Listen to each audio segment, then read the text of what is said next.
வணக்கம். தமிழ் ஃபுட் கார்னரில் இன்றைக்கி புதினா சட்னி பண்ண போகிறோம். இது இட்லி தோசைக்கு தொட்டு சாப்பிட்றதுக்கு ரொம்ப நல்லாயிருக்கும். ஒரு தடவை இந்த சட்னி செஞ்சு டேஸ்ட் பண்ணி பார்த்தோம்னா திரும்ப திரும்ப செய்யணும் போல தோணும். அந்த அளவுக்கு டேஸ்ட்டு சூப்பராக இருக்கும்.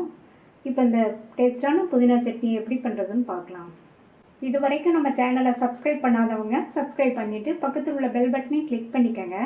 இந்த பேனில் 3 டீஸ்பூன் எண்ணெய் சூடாயிடுச்சு. அதில் 1 டேபிள் ஸ்பூன் உளுந்தம்பருப்பு.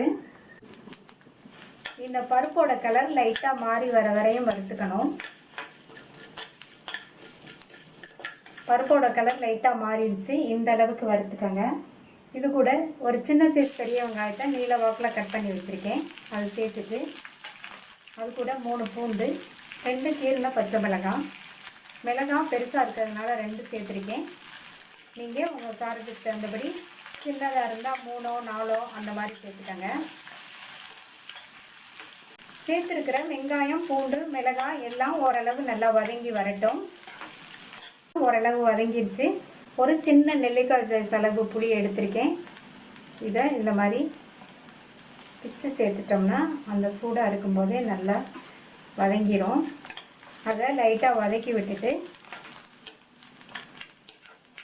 இது கூட 2 கைப்பிடி அளவுக்கு ஃப்ரெஷ்ஷான புதினா எடுத்திருக்கேன். அதை சேர்த்துட்டு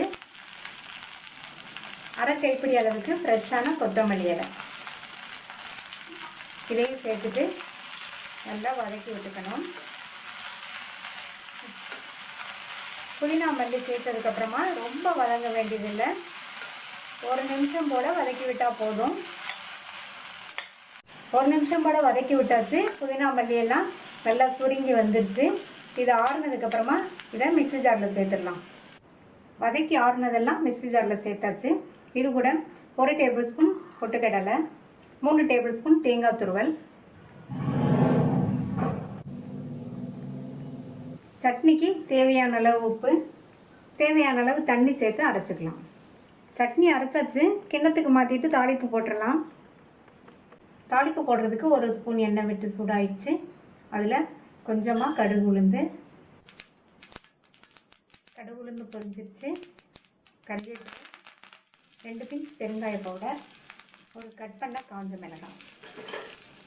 இப்போ சட்னியில் சேர்த்துடலாம்.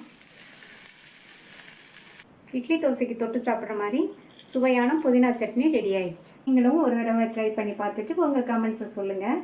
தேங்க்யூ.